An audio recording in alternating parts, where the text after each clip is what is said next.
So if you'll notice here, the final exam is Thursday, May 8th, from 11 a.m. to 1:30 p.m. It'll be totally online. You can take it anywhere. It will be 50 questions, multiple guess. There'll be no essay questions, so you'll be able to calculate your final grade from that, okay?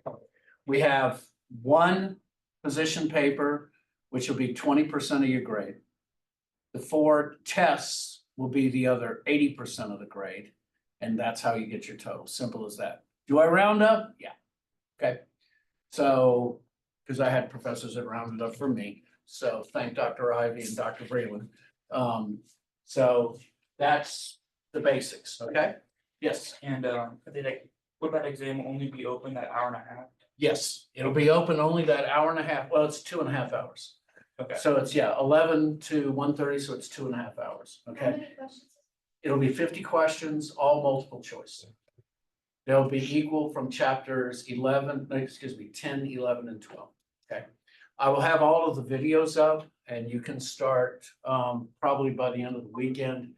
I have an emergency situation, I have to go help my son. So I won't be back here until Friday, which is the 2nd. So you've got 5 days or whatever, okay? All right.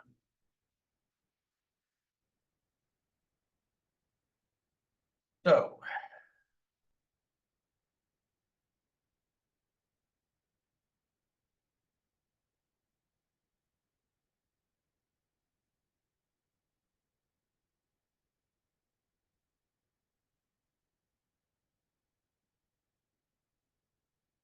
So we talked about how to go about building channel commitment.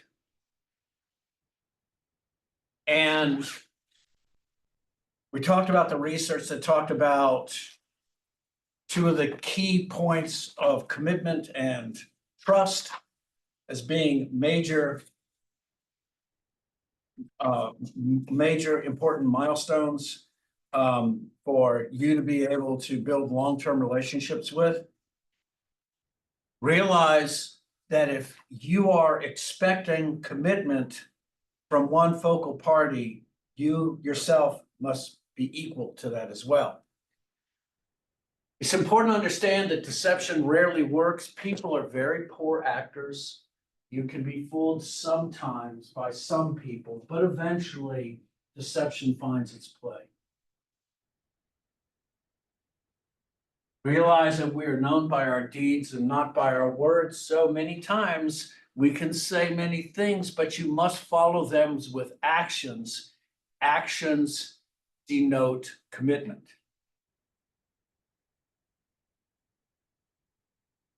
Anytime there's a suspicion of an unbalanced commitment, it will create a negative change in the relationship and unfortunately one that will slide. You must convince the other party that there is a true commitment, and then reciprocity will take in. Reciprocity is the concept of if you do this, I do that. And commitment requires action by yourself first in order for you to be able to receive action back.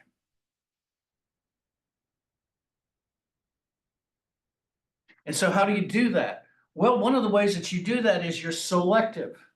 And so you don't simply throw everything open to anyone who wants to come along and be part of the group. You find ways of creating uniqueness and speciality by being selective. So if I'm a distributor, I distribute through one individual and no one else.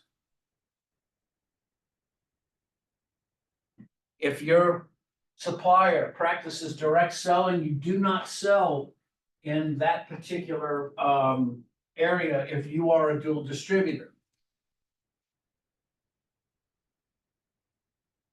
You treat them as a friend and as a partner, and you do things like taking risks by allowing them to be the only ones there. And so that's how you do it if you are a distributor. You also do 2 other things. You create unique investments in that individual that cannot easily be replicated. So in other words, you provide an investment in them that is theirs and theirs alone, that you can't profit off of except for that individual. Steel tools, as I talked about before, will pay for up to 30% of the upkeep on their particular goods or their of a retail store, even if it's not to find extra room for steel tools.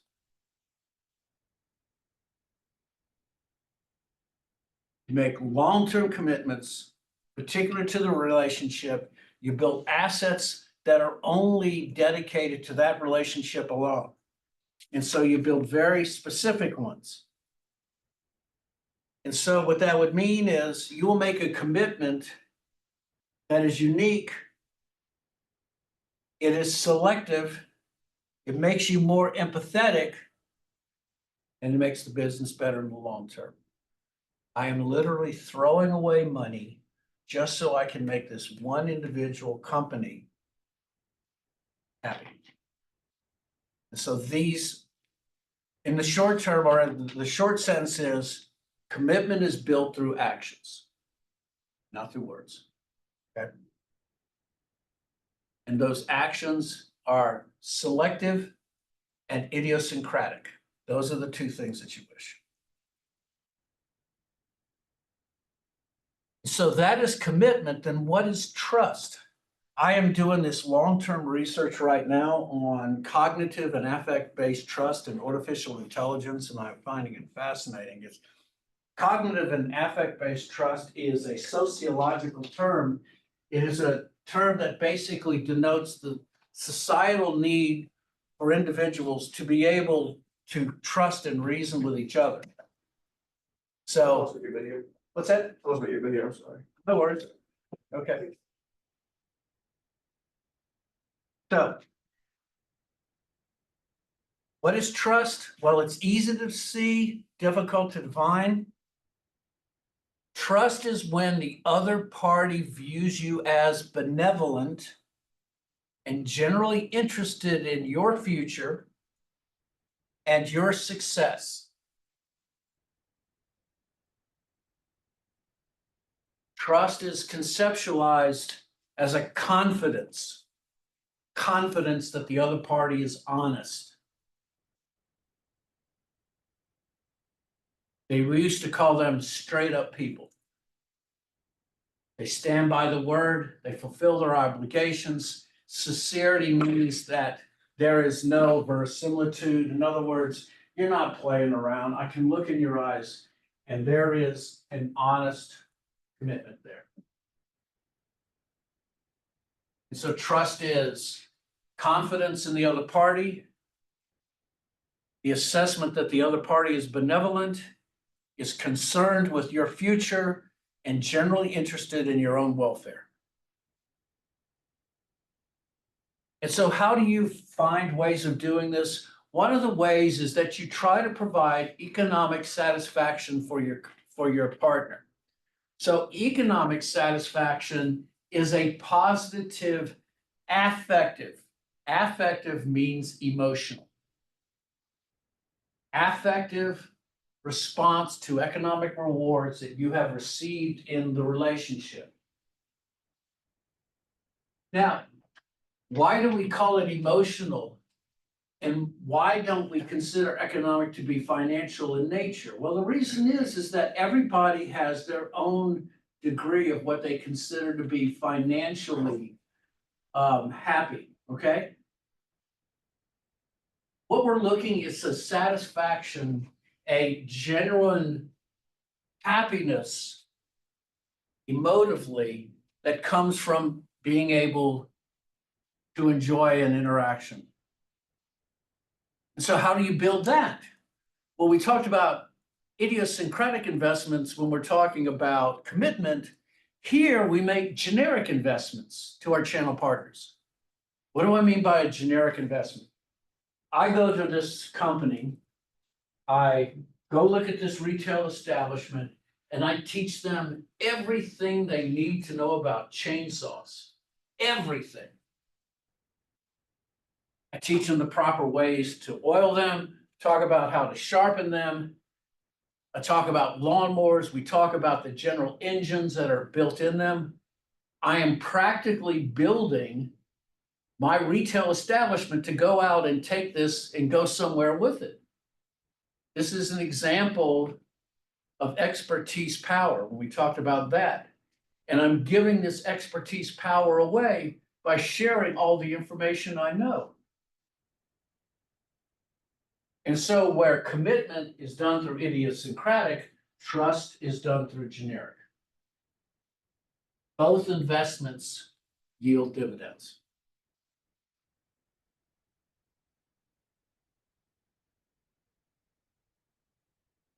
Now, there are also the non-economic factors that have to talk about trust. And this is where I talked about 2 weeks ago, or a week ago. I talked about procedural fairness and distributive fairness.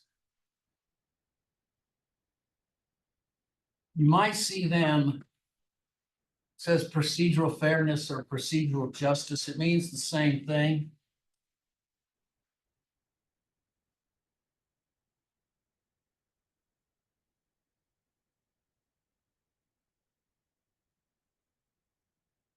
Procedural fairness means being treated fairly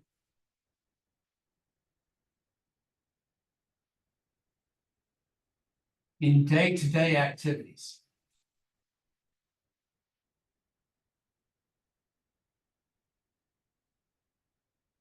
And distributive fairness or justice means treated fairly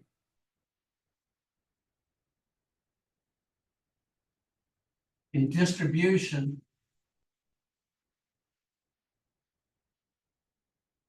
of rewards. And so what that means is that in your day-to-day interaction and activity, you are treated with trust and respect in a fair manner, equal to everyone else. In the day-to-day activities, the standard procedures, I'm not given anything more restrictive to do. I complete these things as they should, and I am treated fairly. Distributive fairness means that when it comes to the distribution of rewards, monies and compensations, I'm treated equally with everyone else. Fairness is one of the key components of trust. Because once you erode or you have perceived unfairness, what you have is you have relationship acid. It undermines trust, leads to higher levels of conflict. Ultimately, what it can do is it can take away all of the advantages in the environment, okay? Non-economic factors to them can be more important than ever. So economic factors, which is the affective knowing that I am receiving rewards through this relationship. Non-economic have to do with fairness and justice.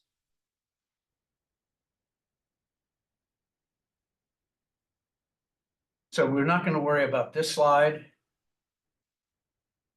And we're going to end on this talking about trust and talk about unfairness. It not only directly undermines the partners, it aggravates the negative effects, creates unresolved and perceived opportunism. Your partners think that you're on the way out. See, if you notice, even Palmetier messed it up. He put fairness and justice together. It's the same thing. Don't worry about it. Just look for distributive procedure, all right? You need to ensure that you have that. Otherwise, unfairness is relationship acid. All right. Last thing we're going to talk about is the channel relationship cycle. Now, this has been talked about for quite a few years. It tends to be the kind of the roadmap that we talk about with life cycles. It's important to understand also that not always does everything move at the same level? It's hard to kind of describe it, but basically relationships move at their own level. Everybody, let's see, I want to find, there is a slide here that is much easier to work with. Channel basics. Power. Okay. This is Palmentier's latest work, and I don't like the way he wrote it. See, relationships should not be in the middle. Okay. So let me find the one slide that I want you to see. And this is the slide that you'll use. That's it. When we talk about relationships. Okay. So before I go on to that, let me talk about the life cycle a little bit. Now, it's important to see here that this is not a true circle. I don't know why they did it like this, but just realize that there are 5 stages to the channel relationships, and realize that these channel relationships are not, oh, what's the word I want to say? They're not on a perfect timeline. We have this thing where we have relationship velocities, where all of a sudden we'll have high speed commitments. And remember the term relationship velocity, because it has to do with how quickly we become channel partners. Just remember, relationships are rarely linear or orderly.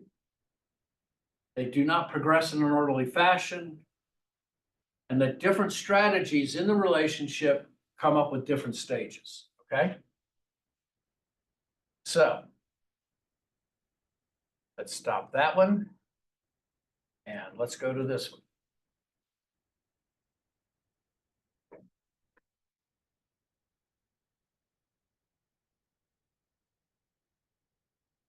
Okay, oops, no, I didn't want that. There it is. Okay, so here we go. The 5 stages of a channel relationship. Once again, it's important to note that this isn't linear, but these are the steps that you should look for. So the first is awareness. So when I worked at a computer store in Lafayette, Louisiana, there was Intercom computer store back when you had those. There was also Entree. There were managers. We all kind of knew each other, but we didn't really know each other. We just kind of were in the same circles. And that's where we were in the awareness stage.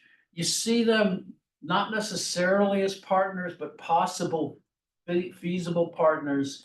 There's very little interactions, but in the network, you know each other. You know, you might recommend each other's.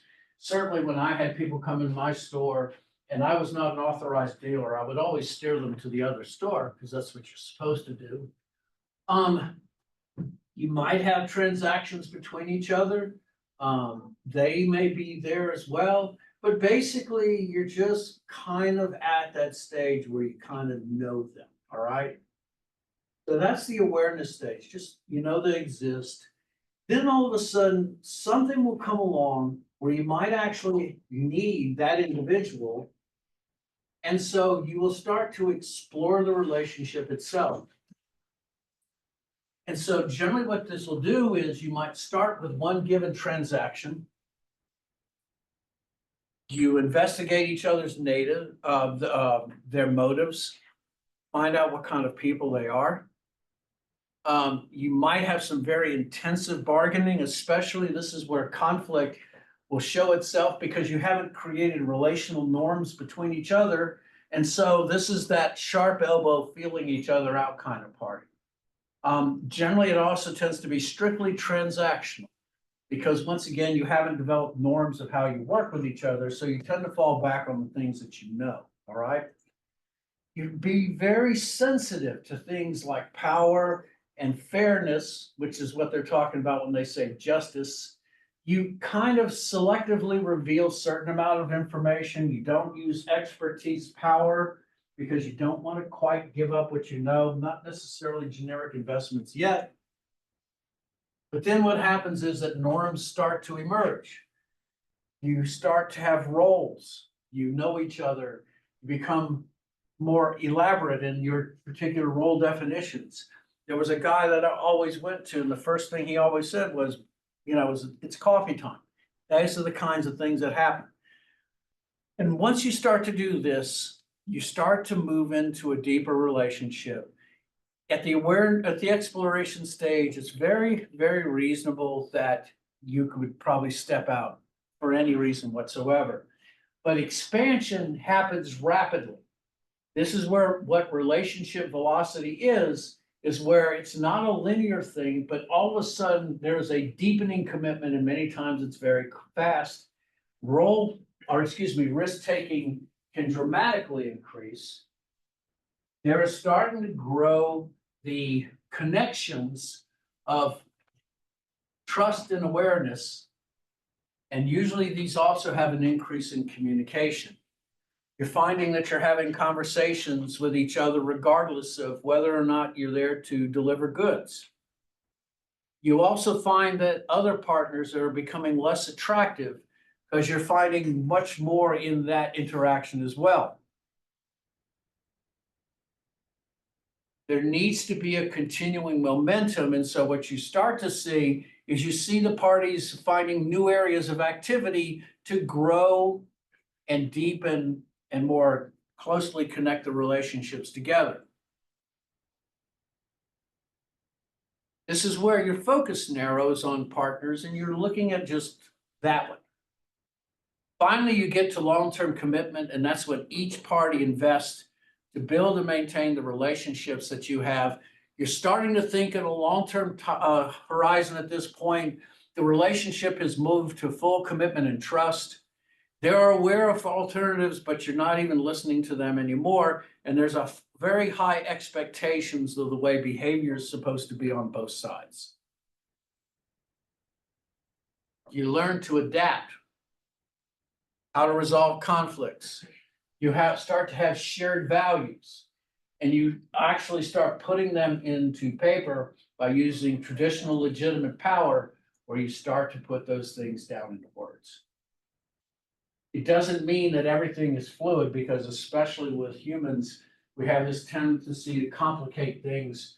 But the number one thing that you have is communication. So communication hopefully leads you to be able to have functional conflict where you can work together, even if you have some problems and you need to be adaptable. And so the last is decline and dissolution. This usually happens from just one side. Once one side shows an asymmetric commitment, this is where things start to break down. Trust can be equal, but commitment is not. Commitment is one of those things that once it starts going, then you're in trouble. A lack of commitment leads to dissatisfaction. One side decides to hold back an investment. That lack of investment provokes another. You start to have reciprocation. Dissolution can be abrupt and overnight. It can be like throwing a switch. I've had a trading partner that I called on a Friday, and we were no longer trading partners on a Monday. The key feature of a dissolution is that it requires just one to undermine. And many times decline happens without the other party knowing.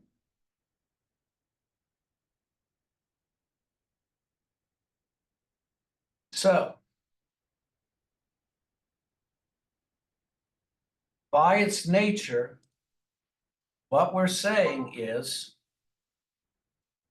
that many times there isn't much you can do about it.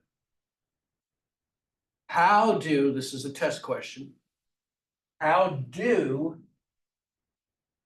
you manage relationships when relationships have a tendency to eventually go away?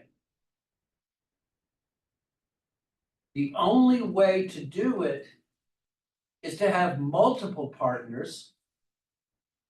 Not suggest this in your personal life. Relationships have maintenance, they wear out. Some relationships can handle the pressure better than others.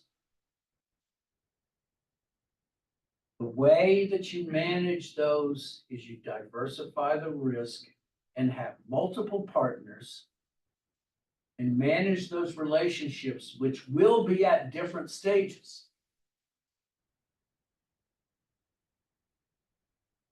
No one single company is only going to have one single trading partner. You have to have. Maintain a portfolio of channel partners, more than one, can help you survive the tide.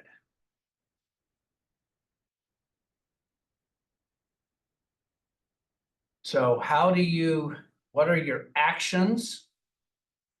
In the early stages, you must communicate and give away your expertise. This is the generic investment. In the mid, you continue to make investments and also idiosyncratic ones as well that can't be shared. And at the late stages, avoid neglect. And that's how you manage the portfolios.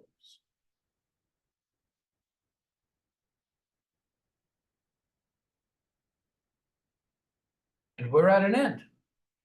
And that's it. Is there any other questions while we're here? So just remember, it is May 8th. The test will start at 11. It will end at 1:30. I will also have a bonus section of 3 questions worth 2 points apiece. If you want to go ahead and do it, it will take 2 minutes to take it. It will just add it onto your test, and there would be 100 points out of a possible 106, okay? Anything else? All right, been a good class, folks.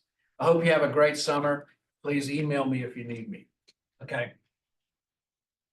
All right, see you later.